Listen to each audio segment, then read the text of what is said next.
Hello my dear students, आज करेंगे हम बच्चों क्लास 6 की जो हमारी विज्ञान और हिंदी की जो वर्कशीट है बच्चों, दोनों वर्कशीट मैं आपको इसी वीडियो में करके दिखाने वाली हूँ। तो बच्चों सबसे पहले मैं आपको करवाऊंगी विज्ञान की वर्कशीट और उसके बाद हिंदी की वर्कशीट, ठीक है बच्चों। तो बच्चों हमारी विज्ञान की वर्कशीट नंबर है बच्चों, यहाँ पे बच्चों मिस प्रिंट है, आप यहाँ पर काट के लिख देंगे बच्चों 31, ठीक है बच्चों। फिर हमारी डेट है बच्चों आज 2 नवंबर, ठीक है बच्चों। आप यहाँ पर 20 है, यहाँ पर भी मिस प्रिंट है, आप इसे काट कर लिखेंगे बच्चों 2, ठीक है बच्चों। विद्यार्थी के नाम में आपका नाम आएगा और कक्षा अध्यापक के नाम में आपकी टीचर का नाम आएगा, ठीक है बच्चों। आज का हमारा टॉपिक है बच्चों पौधों को जानिए, ठीक है। तो स्टार्ट करते हैं। जड़। किसी पौधे में जड़ मिट्टी के अंदर उपस्थित होता है।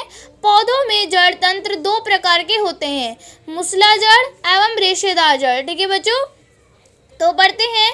खुले मैदान में जाइए, कुछ खरपतवार पौधों को मिट्टी से खोदकर निकालिए, ठीक है बच्चों। फिर 3 या 4 चने के बीजों गीली रुई में रखिए। पानी डालकर रुई को हमेशा नम रखिए जब तक कि बीज अंकुरित होकर वोबदिद नहीं बन जाए। 1 सप्ताह बाद उन्हें खींचकर रुई से बाहर निकालने का प्रयास, ठीक है बच्चों। तो अब हमें याद रखा है क्या घास आसानी से निकली। तो बच्चों आपको बताना है, ये काम आपको करना है बच्चों, और आपको फिर बताना है कि क्या घास आसानी से निकली या नहीं निकली। तो बच्चों आसानी से शायद ना निकले तो आप नहीं पर टिक लगा सकते हैं, ठीक है बच्चों। क्या आप जड़ों को रुई से आसानी से निकाल सकते हैं, हाँ या ना। तो बच्चों हम जड़ों को रुई से निकाल सकते हैं आसानी से, नहीं, तो बच्चों ना हो जाएगा, ठीक है। फिर यदि आपने हाँ कहा तो आपने ठीक कहा, ये आसानी से नहीं निकलते, ठीक है बच्चों। तो फिर हमें रखा है जड़ों को रुई से निकालना आसान नहीं है, ठीक है बच्चों। जड़ों को जो है हम रुई से आसानी से नहीं निकाल सकते, इसलिए हमने यहाँ ना करा है, ठीक है बच्चों। फिर नीचे रखा है इसका अर्थ है कि यह है कि जड़ें पौधों को मिट्टी से मजबूती से जकड़े रहती हैं, इन्हें मिट्टी में पौधों का कहा जाता है, ठीक है बच्चों। अब यहाँ में रखा है बच्चों जड़ कौन कौन सी 2 प्रकार की जड़ें होती हैं बच्चों, मूसला जड़ और रेशेदार जड़, ठीक है बच्चों। मूसला जड़ें कौन सी होती हैं, सेम की, आम की, ठीक है, और रेशेदार जड़ें होती हैं गेहूं और मक्का, ठीक है बच्चों। इसके उदाहरण है, ठीक है बच्चों। अब नीचे देखते हैं क्रियाकलाप दे रखा है बच्चों हमें। किसी खुले मैदान से एक जैसे 2 खरपतवार लीजिए। ध्यान रखिए कि इनकी जड़ों को कोई नुकसान ना हो। खरपतवार के एक पौधे को एक गमले ए में मिट्टी डालकर लगा दीजिए। दूसरे पौधे की जड़ों को काटकर दूसरे गमले बी में लगा दीजिए। इसमें नियमित रूप से जल 1 सप्ताह के बाद इनको देखिए, ठीक है बच्चों। क्या दोनों पौधे स्वस्थ हैं। दोनों पौधों में नियमित रूप से जल दिया गया, तो परंतु देखा गया कि जिस पौधे की जड़ें नहीं थी वह सूख गया, यानी जड़ें पानी को एक स्थान से दूसरे स्थान तक पहुंचाने की मदद करती हैं, ठीक है बच्चों। आप देख सकते हैं चित्र में भी दिखाया गया है हमें कि जो ए है, हमारा ए जो गमला है वो तो बहुत अच्छे से पौधा खिल गया, लेकिन जो बी है उसकी जड़ें नहीं थी तो वो मुरझा गया, ठीक है बच्चों, वो सही तरीके से नहीं बढ़ा। अब बच्चों हमें यहाँ पे अंतर दे रखा है मूसला जड़ें और रेशेदार जड़ों में। तो बच्चों मूसला जड़ें के अंदर पढ़ेंगे पहला है यह मुख्य जड़ है जिनसे जड़ों की शाखाएं निकलती हैं, ठीक है बच्चों। फिर मुख्य जड़ मिट्टी में गहराई में उगती है जैसे सेम, आम, ठीक है बच्चों। फिर है हमारा थर्ड, मूसला जड़ वाले पौधों की पत्तियों का शिरा विन्यास जिला रूपी होता है, ठीक है बच्चों, आप चित्र में भी देख सकते हैं, ठीक है। फिर रेशेदार जड़ों को पढ़ते हैं बच्चों। तने के आधार से निकलने वाली जड़ों का गुच्छा होता है। फिर दूसरा पॉइंट बच्चों, जड़ों का गुच्छा पतला और रेशेदार होता है जैसे गेहूं, मक्का, ठीक है बच्चों। फिर हमारा थर्ड, रेशेदार जड़ वाले पौधों की पत्तियों का समांतर शिरा विन्यास होता है, ठीक है बच्चों। तो बच्चों हमें यहाँ पर अब दे रखा है बच्चों, आइए इनके उत्तर लेंगे, ठीक है बच्चों। हमें कुछ क्वेश्चन आंसर दे रखे हैं तो बच्चों कर लेते हैं। हमारा फर्स्ट क्वेश्चन है जड़ों के कार्य हैं, ठीक है बच्चों। तो आप यहाँ से उत्तर लिखेंगे, यहाँ से आप लिखेंगे बच्चों, यहाँ जड़ें पानी को एक स्थान से दूसरे स्थान तक पहुंचाने का काम करती हैं, ठीक है बच्चों। ये हो जाएगा हमारा आंसर नंबर 1, ठीक है बच्चों। फिर हमारा सेकंड क्वेश्चन है मूसला जड़ों और रेशेदार जड़ों में अंतर लिखिए, ठीक है बच्चों। तो आप पूरा एज इट इज ये वाला अंतर बॉक्स इसी तरीके से लिख देंगे, ठीक है बच्चों। ये हो जाएगा हमारा आंसर नंबर बच्चों 2, ठीक है। तो बच्चों हमारा थर्ड क्वेश्चन है रिक्त स्थान भरिए। तो बच्चों ए है हमारा, किसी पौधे में जड़ मिट्टी के अंदर का डैश भाग है। तो बच्चों इसका आंसर क्या होगा हमारा यहाँ पर उपस्थित। तो आप यहाँ लिखेंगे बच्चों उपस्थित, ठीक है बच्चों, आप लिख देंगे यहाँ पर उपस्थित। ठीक है बच्चों, ये हो जाएगा हमारा। फिर है बी है हमारा पौधों में डैश प्रकार की जड़ें होती हैं। ठीक है बच्चों, कितने प्रकार की होती है बच्चों? 2 प्रकार की, तो आप यहाँ लिख देंगे बच्चों 2। ठीक है बच्चों, ये हो जाएगा हमारा।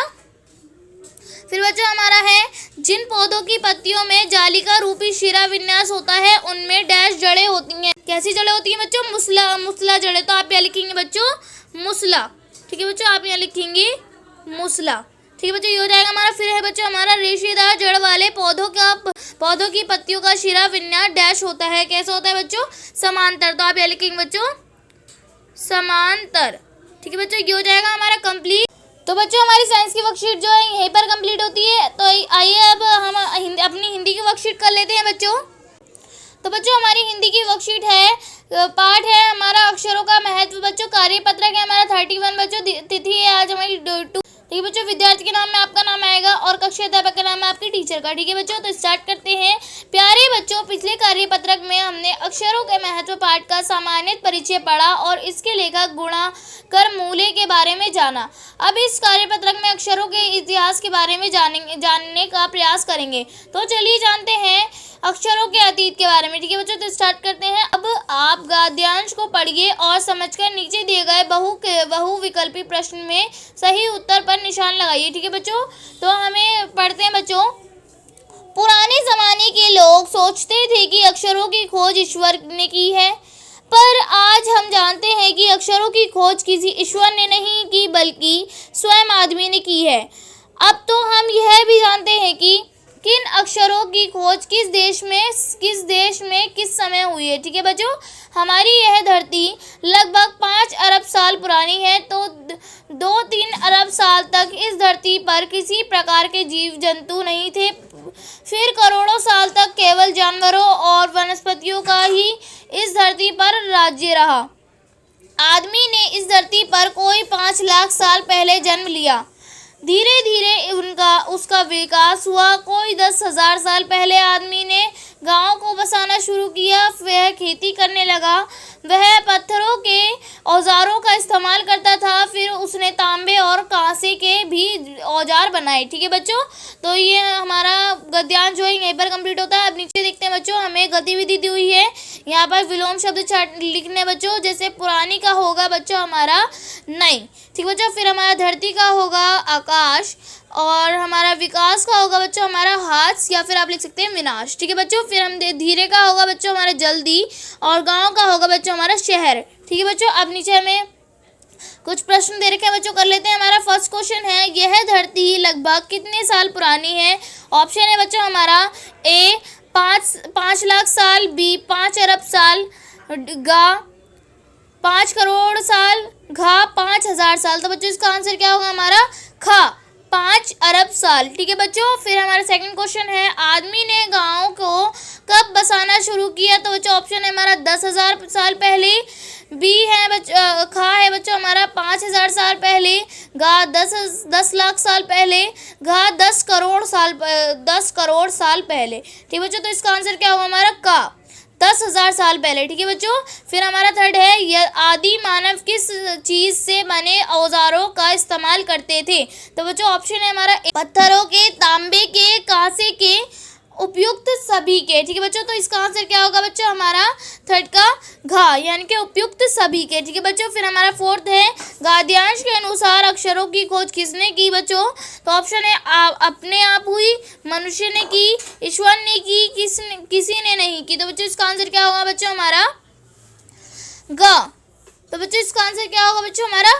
ख, मनुष्य ने की। ठीक है बच्चों, फिर हमारा फिफ्थ क्वेश्चन है, करोड़ों साल तक इस धरती पर किसका राज्य रहा? तो बच्चों ऑप्शन है केवल वनस्पतियों का, केवल जानवरों का, जंतु एवं वनस्पतियों का, आदमी का। तो बच्चों ऑप्शन होगा हमारा राइट होगा ग, जंतु एवं वनस्पतियों का। ठीक है बच्चों, फिर हमारा सिक्स क्वेश्चन है, आदमी ने इस धरती पर कब जन्म लिया? तो ऑप्शन है बच्चों हमारे 10,000 साल पहले, 5,000 साल पहले, 5 करोड़ साल पहले, 5 लाख साल पहले। तो बच्चों इसका आंसर होगा हमारा घा, घ 5 लाख साल पहले। ठीक है बच्चों, तो बच्चों हमारी आज की वर्कशीट जो है हिंदी और साइंस के हमने कंप्लीट कर लिए। आई होप आप लोगों को दोनों वर्कशीट अच्छे से समझ में आई होंगी। ठीक है बच्चों, तो और अगर आप इस वीडियो को ज़रूर लाइक कीजिएगा, और अगर आपने मेरे चैनल को सब्सक्राइब नहीं किया है तो प्लीज़ मेरे चैनल को सब्सक्राइब कर लीजिए और बेल आइकन को ऑल पे सेट कर दीजिए ताकि मेरे आने वाली हर वीडियो का नोटिफिकेशन आपको सबसे पहले मिले।